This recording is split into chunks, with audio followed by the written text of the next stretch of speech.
और ईवा की जमा की हुई चीजें सुरक्षित रहें। हर बार जब ईवा नीचे घाटी में सामान लेने जाती, रोबोट उसे सावधान करता, नीचे का पानी मत पीना, ऑक्सीजन टैंक साथ रखना। नीचे की दुनिया राख और खंडहरों में बदल चुकी थी, हर तरफ सन्नाटा था।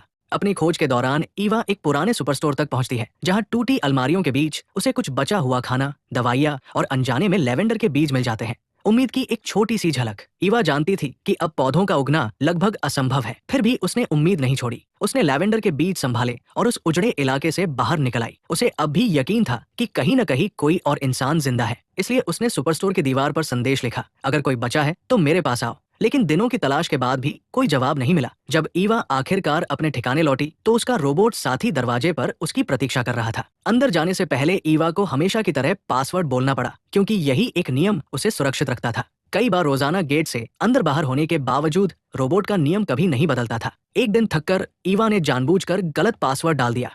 बस इतना करना था कि रोबोट ने तुरंत अपनी बंदूक उसकी ओर तान दी। डरते हुए ईवा ने जल्दी से सही पासवर्ड बताया, तब जाकर गेट खुला। अंदर आते ही उसने सावधानी से अपने कपड़े बदले और नहाई, ताकि बाहर के किसी वायरस का अंश भी उसके साथ न रह जाए। फिर वो अपने काम में जुट गई। उसके छोटे से ठिकाने में एक ग्रीन हाउस था, जहां वो सब्जियां और पौधे उगाती थी। इसी से उसकी तनहा जिंदगी को कुछ मायने मिलते थे। ईवा अपने छोटे से ठिकाने में खुद ही सब कुछ संभालती थी, पौधे उगाना, सामान जुटाना और अब सोलर पैनल लगाना, ताकि बिजली की कमी न हो। उसका रोबोट बस इलाके की निगरानी करता था, जबकि सारा असली काम ईवा खुद करती थी। एक दिन काम करते हुए उसने माहौल हल्का करने के लिए रोबोट से मजाक किया, लेकिन एआई होने के कारण वो उसे समझ नहीं पाया। ईवा मुस्कुराते हुए बोली, क्या तुम मुझसे शादी करोगे? रोबोट ने ठंडे स्वर में जवाब दिया, शादी दो इंसानों के बीच का संबंध है, एक मशीन और इंसान विवाह नहीं कर सकते। उसके शब्दों ने ईवा को भीतर तक चुप कर दिया। ईवा उदासी भरे स्वर में बोली, तो फिर मेरा क्या होगा? इस दुनिया में तुम्हारे अलावा कोई और है भी? उसकी बात सुनकर रोबोट कुछ पल चुप रहा। बातचीत के दौरान पता चलता है कि ये ठिकाना उसके पिता ने ही बनाया था।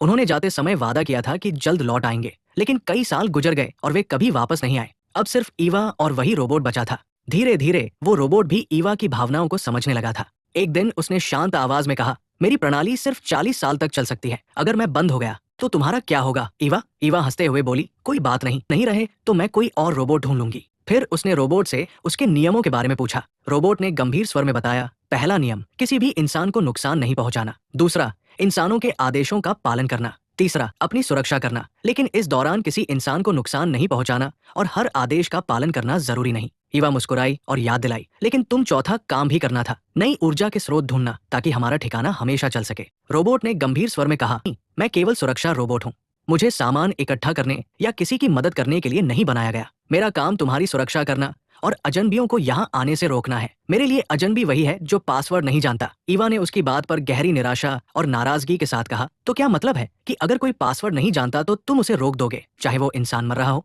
तुम्हें उसकी मदद करनी चाहिए थी। क्या तुम्हें याद नहीं जब तुम चेकपोस्ट पर ड्यूटी कर रहे थे और इंसानों को दूसरी तरफ जाने नहीं दिया था, जबकि वे गर्मी और प्यास से मरने के कगार पर थे? तुम्हारा यही नियम लोगों की जान लेने जैसा हो गया। ईवा गुस्से में बोली, सिर्फ इसलिए कि उन्हें तुम्हारा पासवर्ड याद नहीं था? तुम जैसे रोबोटों ने उन्हें सीमा पार नहीं करने दी और वे सब मर गए। तुम्हारी वजह से ही यहाँ ज्यादातर लोग खत्म हो गए। भले ही बाद में तुम सबको फिर से प्रोग्राम कर दिया गया। अगर मेरा बस चलता तो मैं तुम्हें फिर से प्रोग्राम करती और तुम्हारी बड़ी गलतियों की याद दिलाती। ये कहते हुए भी ईवा के भीतर डर बना रहता। वो इस रोबोट के साथ रहकर सुरक्षित तो महसूस करती थी, लेकिन पूरी तरह सहज नहीं। उसे ये मशीन हमेशा डरावनी लगती, पर वो चाहकर भी इसे बंद नहीं कर पाती थी, क्योंकि यही उसकी आखिरी सुरक्षा थी। ईव के पापा को सब पता था, इसलिए उन्होंने कुछ नहीं कहा। क्रिसमस करीब था। एक दिन ईव ने अपने रोबोट से पूछा, तुम्हें क्रिसमस गिफ्ट चाहिए? रोबोट ने शांत होकर कहा, हम रोबोट तो तोहफे नहीं लेते। ईव फिर से सोचने लगी कि उसकी पूरी जिंदगी इस मशीन के साथ ही बीती है। थोड़ा झुंझलाकर वो बोली, तुम कम से कम इंसान बनने की एक्टिंग ही कर लो। रात को रोबोट उसके पास आया और बोला, अगर तुम सच में गिफ्ट देना चाहती हो तो मुझे अपनी एक आंख दे दो। ईव चौंक गई। ये मांग सिर्फ गिफ्ट की नहीं थी। वो समझ गई, शायद रोबोट अब इंसान बनना चाहता था,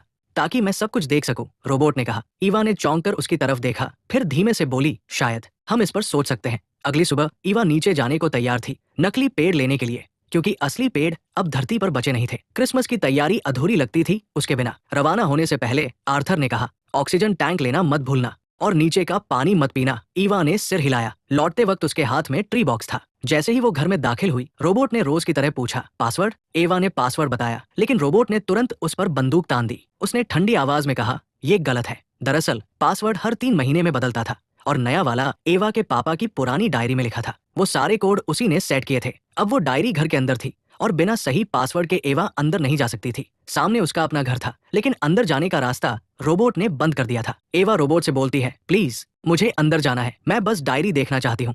रोबोट के चेहरे पर कोई एहसास नहीं था। ईवा बहुत थकी और प्यास से बेहाल थी। उसने जितने पासवर्ड याद थे सब बताने की कोशिश की, लेकिन हर एक गलत निकला। अब वो रोबोट से मजबूरी में कहती है, देखो मैं इस दुनिया की आखिरी इंसान हूँ और तुम्हें मेरी सुरक्षा के लिए ही बनाया गया। बस 1 मिनट के लिए मुझे अंदर जाने दो, मैं डायरी लाकर सही पासवर्ड बता दूंगी।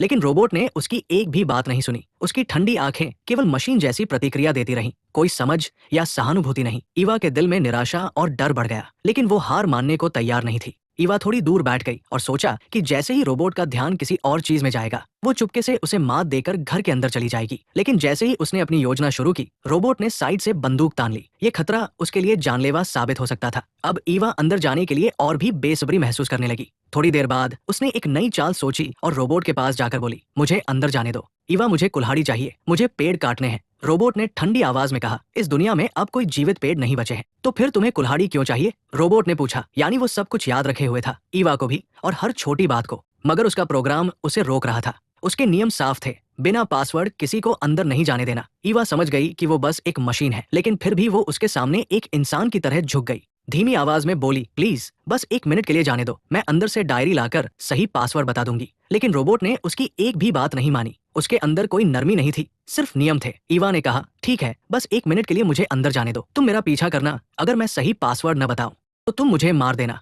रोबोट ने जवाब दिया, मुझे इंसानों की रक्षा के लिए बनाया गया है, उन्हें मारने के लिए नहीं। लेकिन मैं केवल उसी इंसान को पहचानता हूँ जो पासवर्ड जानता हो। जो नहीं जानता वो मेरे लिए अनजान है। रोबोट के इन ठंडे नियमों से थककर ईवा ने अंदर जाने की कोशिश छोड़ दी। वो समझ गई कि तर्क से कुछ नहीं होगा। उसने पूरी रात बाहर ही बिताने का फैसला किया और सोचने लगी कि शायद रात के सन्नाटे में किसी तरह वो अंदर जा सकेगी। लेकिन आर्थर नाम का रोबोट दरवाजे से एक कदम भी नहीं हटा। अगली सुबह ईवा की हालत बेहद खराब थी। भूख और प्यास ने उसे तोड़ दिया था। अंदर जाना अब जरूरी था। तभी उसने एक अनोखी तरकीब सोची। उसने अपने कपड़े उल्टे पहने, बाल बिखेरे और चेहरा भी ढक लिया। फिर रोबोट के पास जाकर बोली, मैं एक शरणार्थी हूँ, मुझे पनाह चाहिए। तुम्हारे नियमों के अनुसार अगर कोई अपने देश से भागकर आए और खतरे में हो तो तुम्हें उसकी मदद करनी होती है। ईवा उम्मीद कर रही थी कि शायद ये तरीका काम कर जाए, लेकिन रोबोट की प्रोग्रामिंग कितनी लचीली थी ये अब पता चलने वाला था। रोबोट ने ईवा से पूछा, तुम किस तरह की शरणार्थी हो, आपदा वाली या राजनीतिक? ईवा जानती थी कि आपदा शरणार्थी आमतौर पर नई जगहों में अनुमति नहीं पाते, इसलिए उसने जवाब दिया,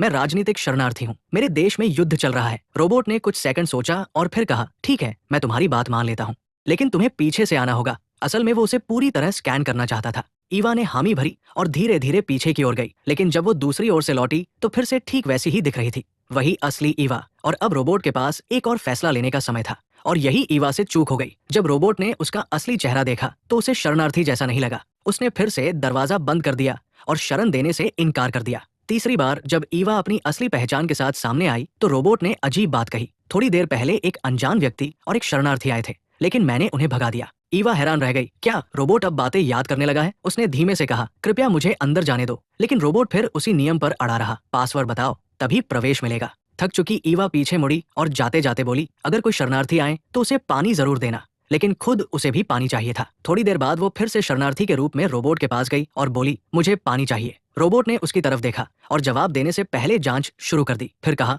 अपने कागज दिखाओ। ईवा ने झुंझलाकर कहा, मैं युद्ध से भागी हूँ, मेरे पास कोई कागज नहीं है। मगर रोबोट का चेहरा नहीं बदला, वो नियमों का पालन कर रहा था, इंसानियत का नहीं। ये सुनकर रोबोट ने कहा, तुम्हें ये बताना होगा कि हमारे देश में क्यों रहना चाहती हो। ईवा ने तुरंत एक झूठी कहानी बना ली, मेरे माता पिता अब इस दुनिया में नहीं है, मैं अकेली हूँ और मेरी जान को खतरा नहीं है, इसलिए मैं यहाँ आ गई हूँ। फिर उसने झुंझलाकर कहा, प्लीज अब तो मुझे पानी दे दो। रोबोट ने जवाब दिया, मैं शरणार्थी को तभी पानी दूंगा जब पहले ईवा को दूं, और ईवा को पानी तभी मिलेगा जब वो पासवर्ड बताएगी। ईवा कुछ पल चुप रही, पर लाख कोशिश के बाद भी उसे पासवर्ड याद नहीं आया। ईवा को एक और रात बाहर खुले आसमान के नीचे बितानी पड़ी। भूख और प्यास से उसका शरीर धीरे धीरे जवाब देने लगा था। सुबह होते ही वो लड़खड़ाते कदमों से रोबोट के सामने पहुंची और हाथ जोड़कर बोली, प्लीज थोड़ा सा पानी दे दो, या बस 1 मिनट के लिए अंदर जाने दो। रोबोट ने शांत स्वर में जवाब दिया, माफ करना, मैं मदद नहीं कर सकता। अगर तुम सच में दुनिया की आखिरी इंसान होती तो शायद करता, लेकिन कल ही एक शरणार्थी और एक अनजान लड़की यहाँ आई थी। अब जब और लोग जिंदा हैं तो तुम्हारी प्राथमिकता कम हो गई है। ईवा चुप रही, उसकी आंखों में अब सिर्फ थकावट थी। ईवा अब पूरी तरह थक चुकी थी। रोबोट से बहस करने की ताकत उसके शरीर में नहीं बची थी। तभी रोबोट ने अचानक कहा, पास में एक पावर प्लांट है, वहाँ शायद कोई इंसान मिल जाए। इंसान होंगे तो पानी और खाना भी मिलेगा। उसकी बात सुनकर ईवा ने तुरंत उस दिशा में कदम बढ़ाए। उसके ऑक्सीजन सिलेंडर में गैस बहुत कम बची थी क्योंकि बाकी टैंक घर के अंदर थे। बावजूद इसके उसने हिम्मत जुटाई और धीरे धीरे पावर प्लांट की ओर बढ़ती गई, हर कदम सोच समझकर, ताकि उसकी आखिरी उम्मीद भी बरकरार रहे। पावर प्लांट काफी गहरा था और ईवा को नीचे उतरने में काफी समय लगा, लेकिन अंदर जाकर उसे कुछ पानी की बोतलें मिली। उसने ऑक्सीजन सिलेंडर निकाला, कुल्हाड़ी से दरवाजा तोड़ा और भीतर गई, लेकिन अंदर देखकर उसे निराशा हुई, सारी बोतलें खाली थी। इसके अलावा प्लांट के आसपास हल्की रेडिएशन मौजूद थी, जिसने उसके कमजोर शरीर को और नुकसान पहुंचाया। फिर भी ईवा ने हिम्मत जुटाई। अपनी बची ताकत से वो धीरे धीरे अपने कैंप की ओर लौटने लगी, हर कदम सोच समझकर, ताकि वो सुरक्षित वापस पहुंच सके और अपनी उम्मीदों को जीवित रख सके। अपनी आखिरी उम्मीद में ईवा ने ठान लिया कि अब वो रोबोट को खत्म कर देगी। उसने अपनी पुरानी कार स्टार्ट की और पूरी रफ्तार से रोबोट की तरफ दौड़ा दी। तेज धमाके के साथ कार उससे टकराई, लेकिन नतीजा उल्टा निकला। रोबोट ठोस लोहे से बना था, एक खरोंच तक नहीं आई, जबकि कार आग की लपटों में जलने लगी। ईवा किसी तरह बाहर निकली, मगर उसका शरीर अब जवाब दे चुका था। अगले दिन सुबह उसकी सांसें बेहद धीमी थी। मरने से पहले उसने अपनी जेब से कुछ लैवेंडर के बीज निकाले और उन्हें मिट्टी में दबा दिया, इस उम्मीद में कि कभी न कभी ये बीज अंकुर बनकर फिर से जीवन की खुशबू लाएंगे। जैसे ही रोबोट ने ईवा को देखा, वो तुरंत उसके पास आया और रात की पूरी रिपोर्ट सुनाने लगा। किसी अज्ञात व्यक्ति ने मुझ पर हमला किया था। ईवा की आंखें धुंधली थी, वो उसकी बातों पर ध्यान नहीं दे पा रही थी। थकी आवाज में बस बोली, मुझे पानी चाहिए। पर रोबोट ने कहा, मैं लगातार हमलों की रिपोर्ट में व्यस्त हूँ, अपनी ड्यूटी नहीं छोड़ सकता। ईवा प्यास से तड़प रही थी, उसका दिमाग अब भ्रम देखने लगा था। उसे ऐसा लग रहा था जैसे वो किसी सुंदर जगह पर है, साफ आसमान, फूलों की खुशबू और वो खुद मुस्कुराते हुए अच्छे कपड़ों में एक नई दुनिया में जी रही है। अगली बार जब ईवा को लगा कि उसके पापा पानी लेकर आए हैं, तो उसने आंखें खोली। सामने उसका वही रोबोट खड़ा था, जो अब भी वही सवाल दोहरा रहा था, पासवर्ड बताओ। ईवा के होंठ सूख चुके थे, बोलने की ताकत नहीं बची थी। रोबोट ने शांत स्वर में कहा, अगर तुम मर गई तो मेरा सिस्टम अपने आप रीसेट हो जाएगा। ईवा ने उसकी बातों पर ध्यान नहीं दिया, बस धीमे से कहा, मेरे लैवेंडर के बीजों को पानी देना। इतना कहकर उसकी सांस थम गई। कुछ पल बाद रोबोट बोला, नया पासवर्ड लैवेंडर, और फिर वो अपनी ड्यूटी पर लौट गया, बिना किसी भावना के, जैसे कुछ हुआ ही ना हो। ये बस एक आर्टिफिशियल इंटेलिजेंस था, एक ऐसी मशीन जिसे महसूस करना नहीं आता। फिल्म का नतीजा यही था कि चाहे एआई कितना भी उन्नत क्यों न हो, उसमें इंसानों जैसी भावनाएं नहीं होती, और जब भावनाएं नहीं हो तो समझ और दया भी नहीं होती। यही वजह है कि ऐसी मशीनें इंसानों के लिए कभी कभी खतरा बन सकती है। कहानी यही खत्म होती है, एक खामोश सबक छोड़।